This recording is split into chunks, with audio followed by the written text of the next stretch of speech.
Hello everybody, Jordan here, the PH is silent. Today we're talking about dwarves. Dwarves are great. Probably my favorite fantasy race, although I have yet to play a dwarf in D&D, I've made lots of dwarf NPCs in my campaigns. Short, hardy, and strong, dwarves are a staple of any fantasy setting, including the Forgotten Realms. Dwarves are tough and follow strong traditions. They have a love of crafting, whether that's blacksmithing, masonry, or brewing the perfect beer. Dwarves put their hearts and soul into their craft. The average lifespan of a dwarf is around 350 years. Some say that dwarves were not native to Abir Terrail and came here from other worlds. The truth is lost to myth and legend, but the dwarves believe they are very much a part of Terrail. They believe that their all-father deity Moradin made the dwarves with hammer and anvil in his soul forge. Breathing life into his creation, he buried the dwarves deep into the earth, who eventually dug their way to the surface. The dwarves believe they were made of iron and mithril. The dwarves also believe their ancestors overcame many dangers to reach the surface world, which strengthened and shaped them into what we know today. I don't have a specific date, but the first dwarven settlements appeared in the great mountain range known as Yenimal. This area lies at the center of three great continents of Terrail, Faerun, Karator, and Zakara. The early dwarves spread out and populated these areas, which is why you'll find dwarves pretty much everywhere. The ones that arrived in Faerun settled beneath modern-day Semphar before continuing westward.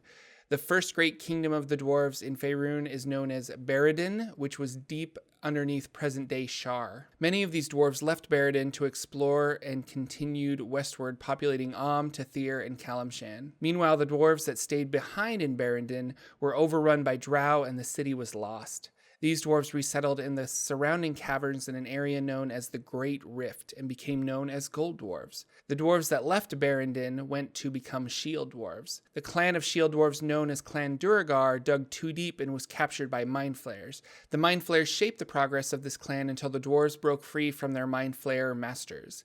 They became the Grey Dwarves, also known as the Duragar. In the Forgotten Realms, there are several subraces of dwarves: Arctic Dwarves, Gold Dwarves, Grey Dwarves, Shield Dwarves, and Wild Dwarves. Let's start off with Arctic Dwarves. You won't find this subrace in 5th edition D&D, yet maybe it'll appear in the future, but it can be found in the book Races of Faerun, which there is a link to in the doobly-doo. These dwarves are kind of a mystery. They live in the northern reaches of Faerun where it is cold and full of ice. How they got there, nobody really knows, but they did not make the original migration from Barandin, and the Arctic dwarves have no written history. They are probably the most undwarfed dwarves you could find.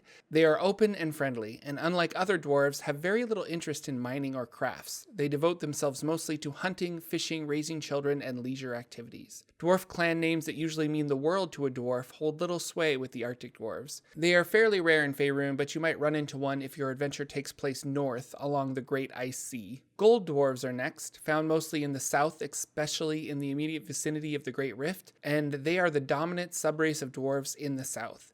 Known for their amazing smithwork, military prowess, and legendary wealth, their home is also known as the Deep Kingdom. It is surrounded by areas of the Great Rift, and has stood unconquered, dominating the surface and subterranean lands. Overpopulation for the Deep Kingdom has forced many gold dwarves to adventure and start new settlements away from the Great Rift. It was around negative 9,600 DR that the Drow took Barandin from the dwarves and renamed it Talantawar. Around negative 7,600 DR, the caverns that Talantawar was located in collapsed, scattering the Drow into the Underdark to create new cities.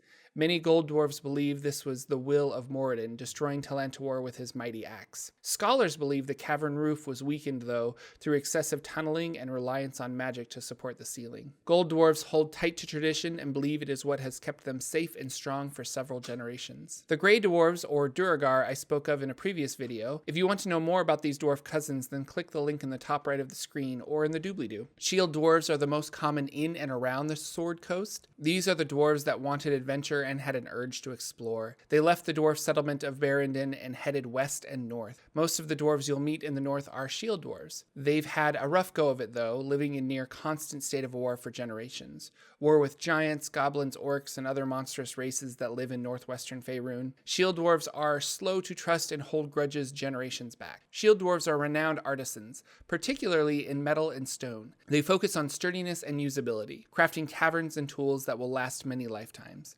They tend to have less artistic flourishes than their gold dwarf cousins. It was Tark Shanat that led the shield dwarves from Barrendin to the west and north in hopes to find a new homeland. Tark and his followers slew 4 blue dragons and claimed the area known as the Rift of Dalnadar as their own. The skulls of these worms were crafted into a throne for Tark, who renamed the dragon's lair as Bright Axe Hall. This, to the shield dwarves, was the beginning of the first great age of Shanatar. The remainder of Tark's children left north to settle and found their own kingdoms. Each son claimed an area, but around negative 9,000 DR, skirmishes broke out between the northern kingdoms. A dwarf civil war occurred as kingdoms were attempting to widen their borders. The Drow took advantage of this and attacked Bright Axe Hall, but the dwarves put aside their differences, agreeing never to fight again, and retook the kingdom back from the Drow. Finally, I'd like to talk about wild dwarves. These are dwarves that migrated to Chult and became in touch with their savage side. Wild dwarves call themselves Dur Othalar, or the people. They, much like the Arctic dwarves, have abandoned the craft-based smithing culture for hunting bands and traps. They usually are found with heavily tattooed bodies and are often covered in grease to ward off insects. Their entire existence in Chult revolves around kill or be killed. The wilderness is savage here, and these dwarves have adapted to survive in it. It was in negative 9,000 DR that these dwarves left Barrendin and made their way across the Chultan Peninsula. Chult changed them as they fought for survival, and several generations later we have the Dur Othalar. And that's it for today. I could go further into detail on shield dwarves, and perhaps I will in the future. I know most dwarvish society dislikes arcane magic, but I've always wanted to play a dwarf transmuter wizard. It is on my list of potential characters. Thanks for watching, everyone. Thanks for liking and subscribing. Special thanks to my patrons on Patreon that make these videos happen. If you're interested in supporting Forgotten Realms Explained, click the link in the doobly-doo for more info, and I'll see you again next week.